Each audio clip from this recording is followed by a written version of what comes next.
muchas gracias por haber venido y decidir pasar esta mañana de sábado aquí en las instalaciones de la Academia de Artillería.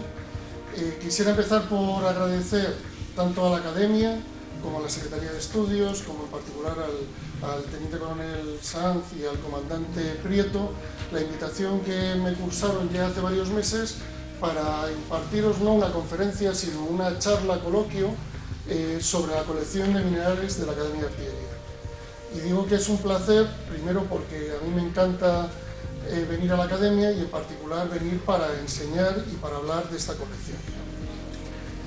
Todos ustedes cuando han entrado aquí en la Academia lo han hecho a través de la puerta oficial de la calle San Francisco y enseguida aquellos de ustedes que no lo conocieran imagino que se habrán sorprendido al llegar y encontrarse con el claustro plateresco y gótico tardío del antiguo monasterio convento de San Francisco. Pues bien, en una de las esquinas de este magnífico claustro se encuentra esa sala que normalmente pasa desapercibida y que forma parte de los museos específicos de la Academia de Artillería.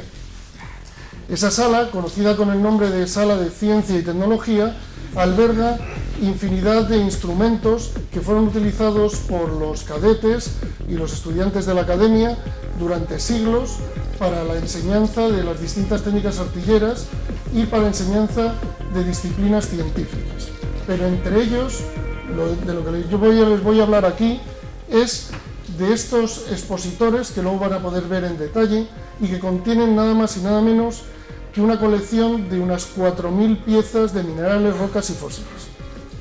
Esta colección de minerales está compuesta aproximadamente por un 60% de minerales, un 25% de rocas, un 7% de fósiles, otros elementos como aleaciones, fundidos, escorias y un 3% que todavía están pendientes de clasificar. Aquellos que sabemos cuál es su origen, la mayor parte, como ven ahí, son europeos, como el 60%. Destaca que hay un 12% de piezas que proceden de América, fundamentalmente de Sudamérica y del Caribe, y como ven, casi un 30% no sabemos de dónde viene. Lo que sí que es evidente, simplemente con asomarse a las vitrinas, y luego lo podrán hacer, es que la colección en sí no es única, sino que está compuesta de varias subcolecciones, y se puede ver por las bandejas o los recipientes donde están contenidos los minerales, que son de muy diferentes tipos. Los hay de cartón, los hay de madera pintados de verde, luego lo verán. Eso nos ha permitido diferenciar 5 grandes colecciones. La colección que se llama principal, que es la colección del grueso y la más antigua, como veremos a continuación. La colección secundaria, que está característicamente sobre bandejas verdes y que es de mediados del siglo XIX, como veremos. La colección de la Comisión del Mapa Geológico de España y la colección de aleaciones y fundidos. Y luego otros elementos que por encontrarse sueltos originalmente no les podemos asignar a ninguna colección. Entonces, cuando uno entra en el acuartelamiento de San Francisco y se encuentra con 4.000 piezas con esta composición, la pregunta que yo me haría es: ¿qué hace una colección de minerales en una academia de artillería? ¿Para qué necesitan los artilleros saber de minerales? La respuesta es muy sencilla, a la vez que compleja a lo largo de su desarrollo histórico. Lo primero que tienen que saber es que los artilleros, y en general los militares, fueron los responsables de la fabricación de las pólvoras hasta muy recientemente. De tal manera que cuando se fundó esta academia, en 1764, los artilleros no solo eran los responsables de fabricar sus propias pólvoras, sino también de las minas y fábricas donde se extraían los componentes de la pólvora. De tal manera que los artilleros tenían que saber de azufre, de salitre, etc. Pero es que también los artilleros eran los responsables de las fábricas donde se producían las piezas artilleras. De tal manera que tenían que saber de todos los metales y minerales con lo que se fabrica el bronce, con lo que se fabrica el hierro. Y en esa época, además, la deficiencia en el conocimiento de la mineralurgia y la metalurgia hacía que a veces las piezas artilleras fallasen y se rompieran. Por lo tanto, desde un principio, los profesores del Colegio de Artillería primero y luego de la Academia de Artillería tenían una preocupación especial porque los cadetes supieran mineralogía y metalurgia. Entonces, como les digo, los artilleros tenían que saber fabricar las piezas y la munición. Para ello tenían que conocer las minas del cobre y del zinc para saber fabricar bronce. Por lo tanto, tenían que saber diferenciar y apreciar el contenido en estos metales de minerales como la cuprita, la calcopirita, la esfalerita. Tenían que saber de las minas de hierro para fabricar las piezas que eran de hierro. Y como les comentaba, tenían que saber dónde se encontraban las minas de azufre, los salitres y otros aditivos que se ponían en los fuegos de artificio. De tal manera que no es extraño que en una academia de artillería haya azufres de diferente procedencia y además tanto en polvo como cristalizado. Esto formaba parte de las prácticas que seguían los cadetes. Que haya salitres, diferentes sales, nitratos, nitrato potásico, tanto salitres en bruto, como lo encontraban ellos en las minas que gestionaban, como salitre cristalizado listo para mezclar con el azufre. Y por último, aquí se ensayaba distintos tipos de carbón. Estos carbones, tanto vegetales, cogían distintas especies de árboles para hacer carbón, como carbones de origen inorgánico, como este grafito que tenían aquí. Mezclando estos tres componentes, como todos ustedes saben, surge la pólvora básica. Entonces, por un lado tenían que saber de esto, pero por otro lado tenían que conocer los minerales de uso industrial. ¿Por qué? Porque en esa época no había ingenieros industriales y los artilleros, junto con su título de oficial de artillería, salían como ingenieros industriales. De tal manera que todas las ferrerías e industrias de fabricación, primero de hierro y posteriormente de acero, eran gestionadas por artilleros. De ahí la importancia de que en una academia de artillería hubiera una buena colección de minerales para que los artilleros aprendieran a manejar todos estos compuestos. Estos son algunos de estos minerales artilleros, como la calcopirita, que es el sulfuro de hierro y cobre, o como los distintos tipos de salitres, nitratos y cloratos. Por eso, desde que se fundó la Academia de Artillería en 1764, ya se disponía de una pequeña colección de minerales para formar a los artilleros. Esa colección de minerales empezó a iniciarse trayendo piezas de las antiguas academias de Barcelona y Cádiz, que se disolvieron cuando se fundó la academia. Pero sobre todo, esas piezas empezaron a traerlas los primeros profesores. En 1775, en el plan de estudio que seguían los caballeros cadetes dentro del Colegio de Artillería, decían que en la clase de táctica se dicta la teórica de artillería, de esta el capítulo 6, la primera parte, cuyo objeto es el medio de mejorar la composición de la pólvora de suerte que tenga la fuerza máxima y sus efectos constantes. De tal manera que un tema de su asignatura era cómo mejorar los efectos de la pólvora mejorando sus componentes. En el propio Tratado de Artillería de Morla, que se escribió, fíjense, en estos años, ya ponía cómo tenían que combinarse el azufre, el salitre y el carbón para mejorar los efectos de los distintos tipos de pólvoras. De este laboratorio y estos minerales ya debieron existir aquí en Segovia, pero no en este establecimiento que entonces no existía, sino en un pequeño laboratorio que se conoce con el nombre del Laboratorio de Mistos y que estaba ubicado cerca de la Plaza de Toros de Segovia y cuyas ruinas fueron derribadas hace poco para la construcción del barrio de la ciudad y tierra de Segovia. Este Laboratorio de Mistos, en el cual trabajaron gente como Morla y Guillermi, en ese laboratorio ya debían existir una pequeña colección de minerales. Y buena prueba de ello es que se encontraron entre las ruinas estos morteros que se usaban para machacar los componentes de la pólvora y fabricar explosivos. El propio Morla, en su libro El arte de fabricar pólvora en 1800, que lo escribe siendo profesor aquí, en el Colegio de Artillería, ya habla de dónde hay que traer el mejor azufre o el mejor salitre para mejorar la calidad de la pólvora. Pero un paso significativo en la evolución de esta colección de minerales de la que estamos hablando hoy lo constituye la invitación para ser profesor a esta persona que me han puesto aquí a mi lado, a Louis Proust, al famoso químico francés, en esos momentos un jovencito discípulo de Lavoisier, el Colegio de Artillería se quiere traer al mejor químico que haya para dar las clases de química y de mineralogía a los artilleros y invita a venir a Louis Proust.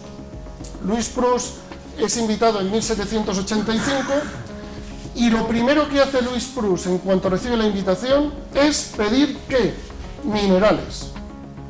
Lo primero que pide es una colección de minerales para poder hacer con los caballeros cadetes todas las prácticas que les permita saber qué contenido en cobre tiene este mineral, qué contenido en hierro tiene este otro mineral. Aquí ven de su propio puño y letra una carta dirigida al conde de Campoalange, fechada el 9 de octubre de 1790, pidiendo una colección de minerales para el colegio.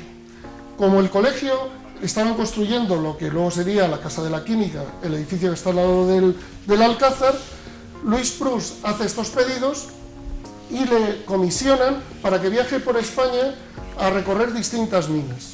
En ese recorrido que hace Louis Proust hasta que se termina de construir el colegio, recoge minerales que luego traería a la colección y que increíblemente 200 años después los tenemos aquí en la colección. En el año 92 le terminan el laboratorio, la Casa de la Química, y el 1 de febrero inaugura el laboratorio y se queja de que las colecciones de minerales que había pedido no habían llegado todavía, aunque habían pasado 2 años, y que los únicos minerales que tiene para hacer las prácticas con los artilleros son los que se había traído él de sus viajes por España.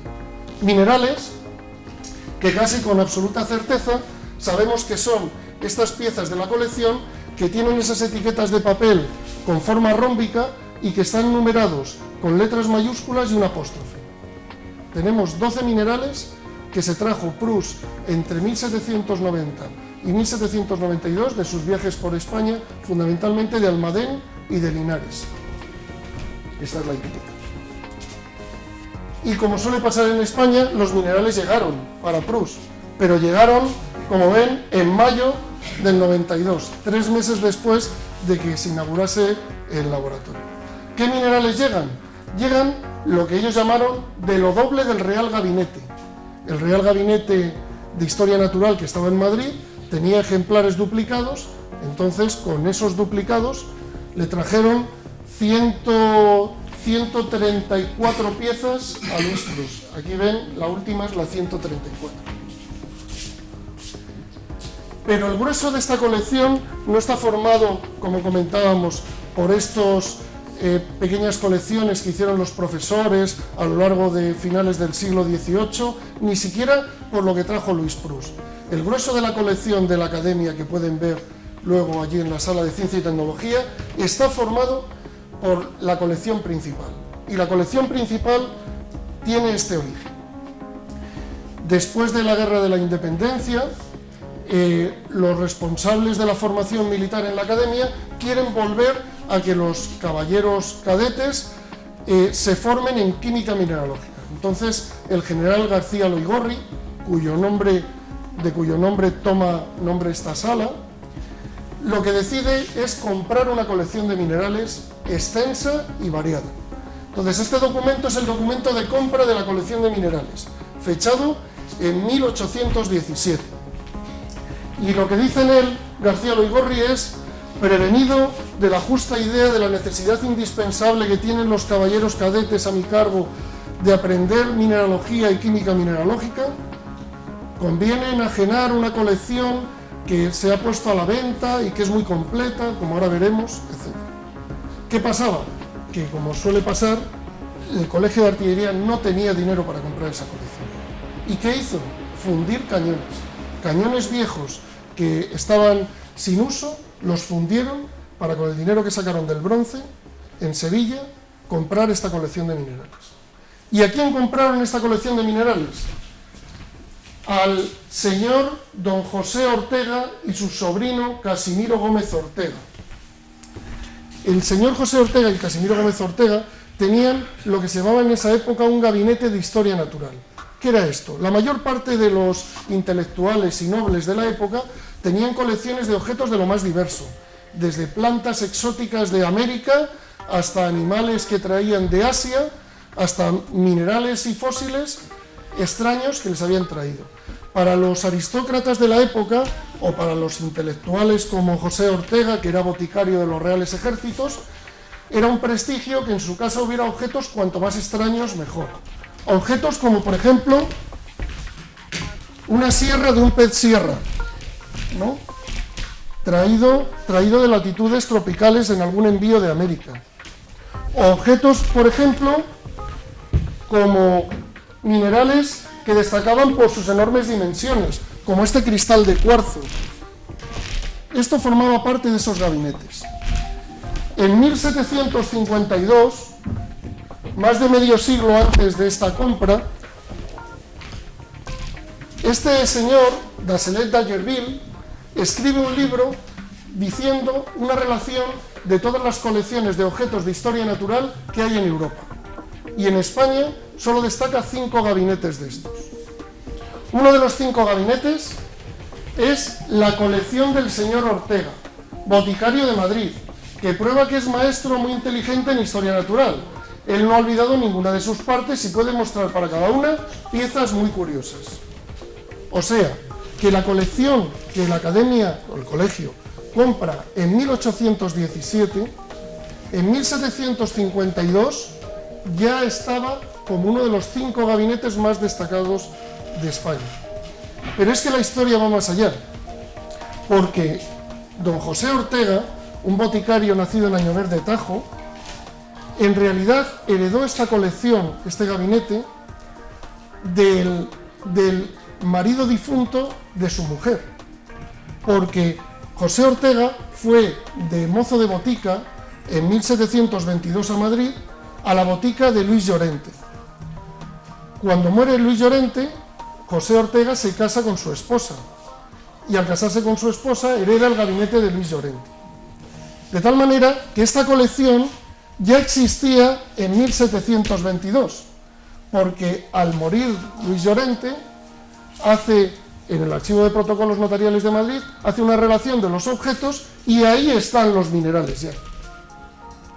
Pero es que va más allá, porque Luis Llorente a su vez compró la botica a Ignacio de la Peña, y cuando Ignacio de la Peña le vende la botica en 1711 a Luis Llorente, ya está la colección de minerales.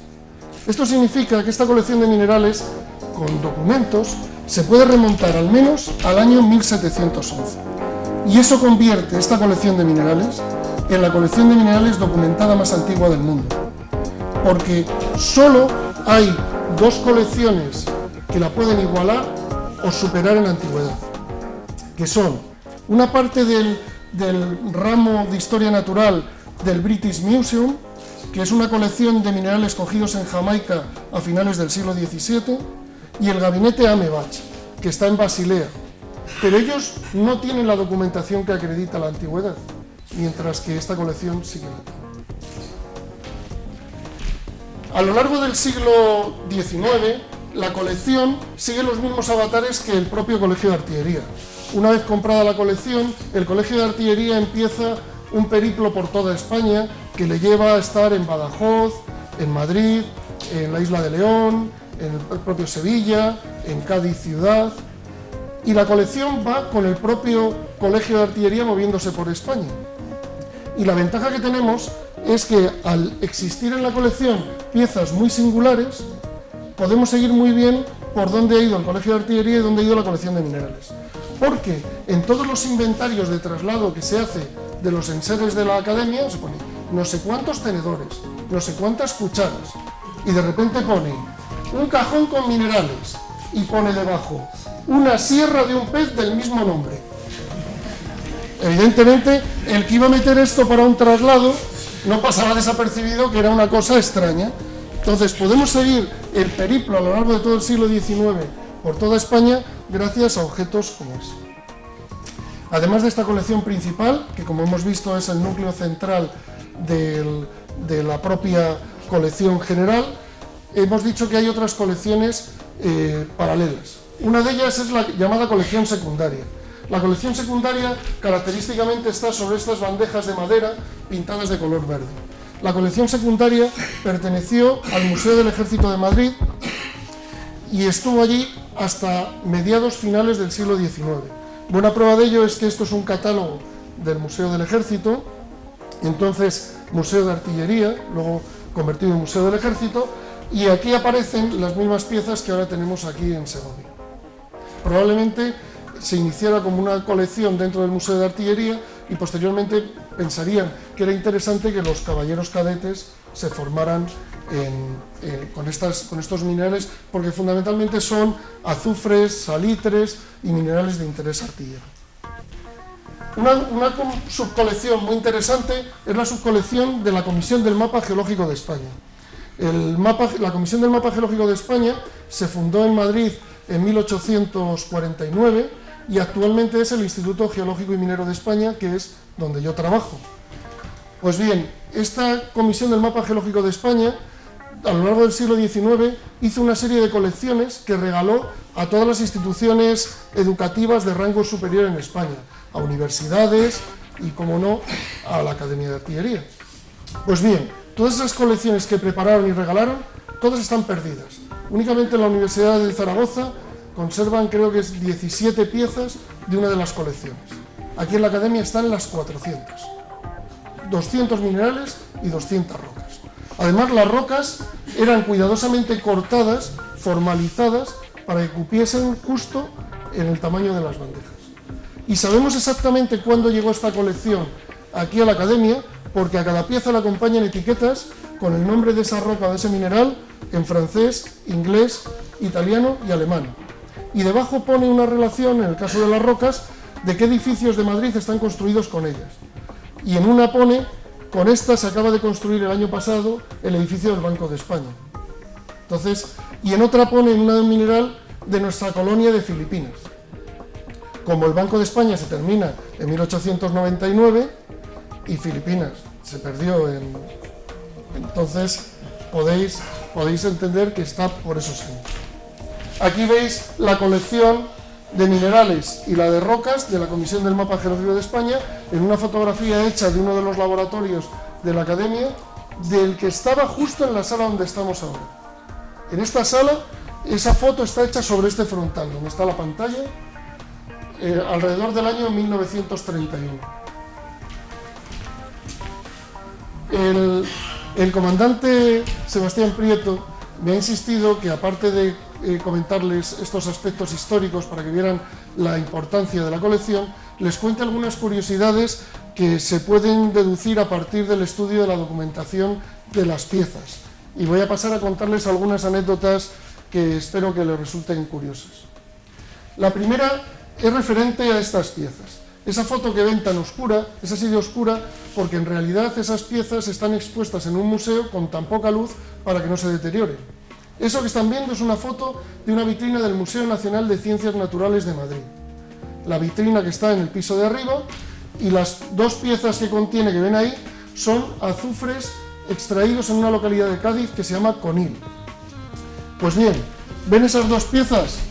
Miren dónde hay otro azufre de Conil. Este yacimiento, desde que se sacaron esas piezas, cuando les voy a contar ahora, no ha vuelto a salir ningún azufre. Y sin embargo hay dos allí y uno aquí. ¿Por qué hay un trozo de azufre de Conil aquí? Resulta que ese azufre no lo encontramos los españoles en Cádiz, sino que a mediados del siglo XVIII los naturalistas británicos que recorrían Andalucía recopilando plantas, animales y piezas curiosas para los gabinetes británicos, uno de esos naturalistas encontró en una finca del duque de Medina Sidonia un yacimiento de azufre espectacular, donde salían unos cristales de tamaño decimétrico, como pueden ver aquí. Entonces este naturalista da noticia al gobierno británico y el gobierno británico se pone en contacto con el rey de España, en esos momentos Carlos III, y pide autorización para extraer esos azufres y llevárselos al British Museum. El rey de España autoriza a condición de que vaya también un equipo de españoles, se saquen dos piezas exactamente iguales, una vaya al British Museum y la otra venga a los Reales Gabinetes, que ahora son el Museo Nacional de Ciencias Naturales. Y así lo hacen. En 1771 bajo las órdenes de José Clavijo, van 2 expediciones, una británica que desembarca en Gibraltar y una española, se juntan en Conil y están 2 semanas picando para sacar 2 piezas enormes de azufre. La pieza británica la embarcan en Gibraltar y se la llevan directamente a Londres, y ahí está en el British Museum, si van ustedes a verla, y la pieza española viene por tierra. Y al venir por tierra, al pasar por Despeñaperros, se les cae. Se les cae rodando y se hace añicos. Los que estaban en la expedición, ante el miedo de llegar a Madrid sin el azufre, se vuelven a Conil, están otra semana excavando y sacan otra no tan buena, pero suficientemente grande. Es esta que ven aquí. La del British Museum es mejor, pero bueno, esta no está nada mal. ¿Y qué hacen con los trozos? No van a llegar a Madrid y van a decir, y estos son los trozos de la que se nos cayó. No, como eran artilleros, se la traen a su colegio de artillería. Entonces, lo que tenemos aquí son los trozos del azufre de Conil que se cayó en Despeñaperros, en 1772. Se lo paso para que... Como ven, los cristales están destrozados. Aquí está este azufre de la academia. Otra curiosidad, esta pieza que ven aquí, pone, escrito a plumilla, petrificación de palo, Nandubai. En realidad es un tronco fósil, silicificado, es silópalo. Ahora cuando se lo pase, si se fijan, se ven hasta los anillos y la corteza de la madera, pero convertido en sílice. Esta pieza, en realidad, está aquí como parte de la colección principal porque debía formar parte del gabinete de José Ortega. Y esta pieza está traída de un envío de expediciones a América. A finales del siglo XVIII, los reyes españoles, Carlos III y Carlos IV, mandan expediciones a América para recoger piezas para los reales gabinetes. Unos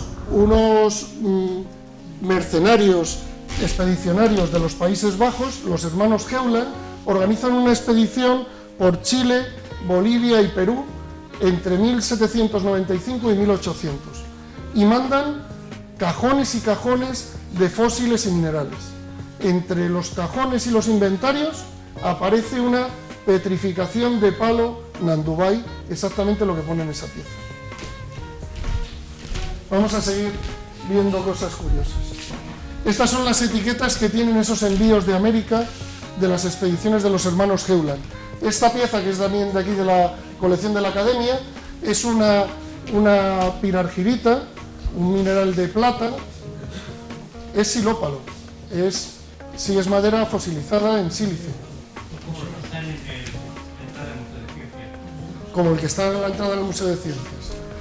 Esto es un mineral de plata y aquí pueden ver el símbolo de la media luna de plata. Otra curiosidad que se encuentra únicamente, que sepamos, en el mundo, en esta colección de la Academia de Artillería, es la clasificación linneana de los minerales. Cuando Linneo propone en el siglo XVIII que las plantas y los animales se clasifiquen de acuerdo a familias, órdenes, géneros y especies, hay algunos naturalistas que intentan hacer lo mismo con los minerales. Y se sabe porque hay libros en los que proponen que se ordenen las colecciones de minerales no por óxidos, sino siguiendo esta clasificación lineal. Pero está en libros, no hay ninguna colección que esté ordenada de acuerdo a esa clasificación. Pues bien, aquí en la Academia de Artillería se encuentran etiquetas que pone primera clase, segundo género, séptima clase, 17 géneros, y así sucesivamente. Hay más de 200 piezas clasificadas como Linneo propuso para las plantas y los animales, pero aplicándoselo a los minerales. Estas piezas, probablemente estas etiquetas, sean en torno al año 1802-3. Ahí ven estas etiquetas. Y están combinadas con etiquetas representativas de los símbolos químicos anteriores a Berzelius. Antes el hierro no era Fe, como ahora lo representamos, sino que era el símbolo de lo masculino, de Marte. Estos son los símbolos químicos que representaban a los distintos metales antes de Berzelius. Hay algunos de ellos que les sonarán porque todavía se mantienen. Por ejemplo, lo que nosotros llamamos la marca del oro. ese típico círculo que tienen las cosas de oro. O como les comentaba antes, la plata es una media luna. Otra curiosidad importantísima que hay en esta colección, y voy a ir acabando ya, es el tesoro del delfín. Resulta que en la colección, cuando estábamos procediendo a la catalogación, aparecieron un montón de piezas talladas de minerales y rocas nobles utilizadas en gemología. Entre ellas destaca, con diferencia, este jade, que está tallado con motivos chinos por todos los lados menos por su base. Es una pieza entera de jade y tiene tallado elementos como árboles, rocas o casas chinas por toda su superficie. O por ejemplo, también pertenece a este conjunto de piezas este candelabro, que no es de un mineral sino de una roca, es de alabastro, finamente tallado y con la curvatura así. Curiosamente, en la misma época en la que estábamos catalogando esta colección, el Museo Nacional de Ciencias Naturales hizo una exposición sobre la historia del gabinete de los Reales Gabinetes de Historia Natural. Y en la exposición estaba el candelabro pareja de este, colocado, que tiene la curvatura en el otro sentido. Cuando pregunté por la comisaria de la exposición y le dije que yo sabía dónde estaba la pareja de ese candelabro, lo primero que me preguntó es ¿dónde? Y yo le dije, en la Academia de Artillería de Segovia. Me dijo, ¿pero esto es lo de los militares? Y yo, sí. ¿Y qué hace allí? Digo, eso digo yo. ¿Y qué hace allí? Estas piezas, tanto las que están en el Museo de Ciencias como el grueso del tesoro del delfín, que está en los sótanos del Museo del Prado y que lo pueden visitar ustedes en una cámara blindada, estas piezas pertenecen a unas colecciones que tradicionalmente se han pasado de generación en generación en el trono de Francia. De tal manera que la persona que constituyó esta colección de piezas de gemas fue Luis XIV. Luis XIV hizo una colección inmensa y además en esa colección integraba regalos de embajadores, por ejemplo, del emperador de China, cuando hacían embajadas diplomáticas. Esa colección de Luis XIV la heredó su hijo, el delfín de Francia, por eso se llama el tesoro del delfín. Pero su hijo, el delfín de Francia, murió antes de llegar a ser rey de Francia, de tal manera que la heredó el nieto de Luis XIV, Felipe V, que cuando vino a España como rey, se trajo el tesoro del delfín. Entonces, esta colección estuvo aquí durante todo el siglo XVIII, o buena parte del siglo XVIII, hasta que llegan las tropas francesas. Las tropas francesas, ¿qué es lo primero que buscan en Palacio? El tesoro del delfín, porque entienden que eso es suyo y que le pertenece a la corona francesa. Entonces se lo llevan a París. Y cuando se firma el Tratado de Paz después de la Guerra de la Independencia, parte de ese tesoro se estipula que vuelve a España. ¿Quién va a por el tesoro? Artilleros. Entonces van a París y lo traen. Las piezas espectaculares con esmeraldas, rubíes, las pueden ver en los sótanos del Museo del Prado. ¿Y qué hacen los artilleros con las piezas que están parcialmente rotas o que están desmembradas? Por ejemplo, hay muchas pulseras y collares. Pues lo que hacen es traerlo a su colegio de artillería para dejarlo como piezas para enseñanza. De tal manera que aquí, en el colegio de artillería, tenemos copas finas hechas de jaspes, el candelabro, o por ejemplo tenemos lapislázuli, medallones de lapislázuli, de los que forman parte también de las mesas del Museo del Prado. Si alguna vez van al Museo del Prado, en las salas donde están los cuadros famosos, hay unas mesas que están hechas de piedras preciosas del taller de piedras duras del Retiro, del Buen Retiro. Esas piezas, las mesas que se rompieron, se las trajeron los artilleros aquí y las tenemos aquí en la colección. Otra historia curiosa. Clavos para chapar buques. Clavos para chapar buques. Estos son envíos de los artilleros a finales del siglo XVIII y a lo largo del siglo XIX haciendo espionaje industrial. Cuando los artilleros salían los mejores de cada promoción, eran enviados a hacer viajes de visitas por toda Europa. Entonces visitaban las ferrerías de Bradley, iban a Suecia, iban a Sajonia, sobre todo a Freiberg. En teoría iban viajes de aprendizaje o de extensión de estudios, pero lo que estaban haciendo en realidad era espionaje industrial. Y mandaban escritos de: en Bradley hacen así el acero y lo mejoran respecto al nuestro, mandamos una pieza envuelta, y lo mandaron. Hasta tal punto que una vez en Inglaterra les pillaron y dio lugar a un conflicto diplomático. Pues todas las piezas que mandaron a finales del 18 y principios del 19 están en la colección de minerales, en una colección que se llama de aleaciones y fundidos. Están aquí.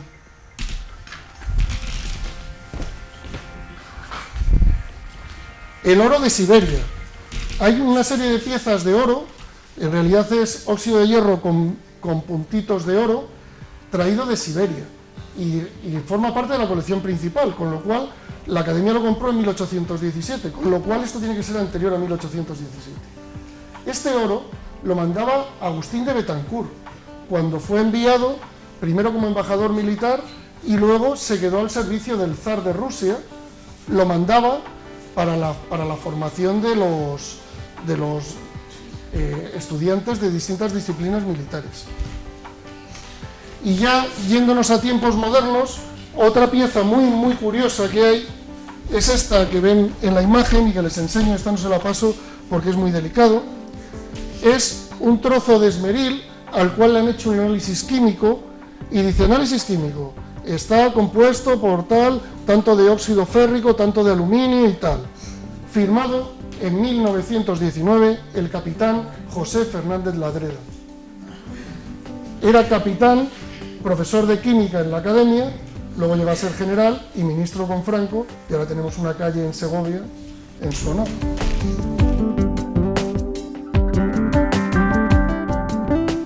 Ahora les quería hablar, un par de minutos sobre el proceso de recuperación. En el año 1990, como quedaban 2 años para celebrar el bicentenario de la llegada de Louis Proust a dar clase al Colegio de Artillería, se decidió montar una serie de exposiciones y hacer estudios sobre el legado de la química, el legado de los artilleros para la química. Y se pusieron en contacto conmigo para decirme que había aquí una colección de minerales y que mirase a ver si eso tenía valor para seleccionar unas piezas y llevarlas a la Casa de la Química y allí exponerlas durante la exposición del Bicentenario. ¿Cuál fue mi sorpresa? Cuando lo que nos encontramos es una colección muy destartalada, pero enseguida, a través del etiquetado, pudimos ver que eso tenía un valor notable. De tal manera que en el año 1990 empezamos a catalogar esta colección a fines de semana. Yo entonces estaba estudiando cuarto de carrera, gracias a un pase que me facilitó el entonces general y el coronel Sánchez. Unos años más tarde, ya pasados los actos del Bicentenario, pues tuve la fortuna de hacer aquí mi servicio militar. Y mi servicio militar consistió en seguir catalogando los 3.000 y pico piezas. Así que me dediqué a sacar todo de los armarios, limpiarlo, catalogarlo, utilizando unas fichas en las que conteníamos toda la información que nos ocurría. Así, al final de este periodo, la colección quedó colocada en estos expositores en el Laboratorio de Análisis Químico. En ese periodo también, gracias a 2 becas de la Biblioteca de Ciencia y Artillería, pude hacer la documentación histórica, de lo cual les he dado unas pinceladas, y pudimos hacer la catalogación informática de todos los fondos. Todos estos fondos están todos informatizados en sistemas gestores de bases de datos. Incluso se hicieron primeros intentos de diseño museográfico de lo que queríamos que fuera la colección, que es trasladarla o bien a la Casa de la Química o a los sótanos del Alcázar. Y seleccionamos qué piezas estarían puestas, qué material interpretativo se pondría, etc. Ya en la década de los años 2000 me cogió el relevo el coronel Herrera, aquí presente, y trasladaron la colección del Laboratorio de Análisis Químico a su situación actual. Y se produjo el resiglado de todas las piezas y la finalización de la catalogación. En el año 2008 parte de las piezas salieron en una exposición temporal que se hizo durante 6 meses en los sótanos del Alcázar, precisamente en el lugar donde nosotros proponíamos que se ubicara la colección para que fuera accesible al público. Y el año pasado, el Ayuntamiento de Segovia, en colaboración con la Academia de Artillería, organizó dentro de los Domingos de Patrimonio una visita semejante a esta que están haciendo ustedes hoy. Y llegamos a la actualidad, y esto es lo que estamos haciendo hoy en el Día de las Fuerzas Armadas. A modo de conclusiones, solo decirles, para que se queden con 4 ideas básicas, que la colección tiene unas 4.000 piezas, que sus orígenes se pueden remontar documentalmente a inicios del siglo XVIII, en torno al año 1711, que en ella están contenidas la historia de las clasificaciones mineralógicas de los últimos 250 años, y que por ella han pasado personajes muy importantes para la ciencia universal, como el propio Luis Prus, para la ciencia española, como Morla, Munárriz, el propio Luján, artilleros y políticos relevantes, e incluso hasta nuestros días, como veíamos con el caso de Fernández Ladrero. Si alguno de ustedes está interesado en saber más sobre esto, afortunadamente en los últimos años hemos escrito varios artículos, tanto en el Boletín Geológico y Minero, en la revista de la Sociedad Española de Historia de las Ciencias y las Técnicas, la propia Asociación Cultural, Biblioteca de Ciencia y Artillería. En este libro hay un apartado dedicado por Juan Manuel Moreno a la colección de minerales, e incluso en el propio Memorial de Artillería hemos publicado cosas sobre esto. Y ya para finalizar, solo me queda dar las gracias a la Academia por lo bien que me ha tratado siempre, al Teniente Coronel Sanz y al Comandante Prieto por su invitación, por su insistencia y por haber montado todo lo relacionado con este acto, y a todas las personas que a lo largo de estos 20 y tantos años pues me han estado ayudando y me han facilitado el acceso. Y a todos ustedes por haber asistido a estos 3/4 de hora, 40 minutos de charla. Ahora que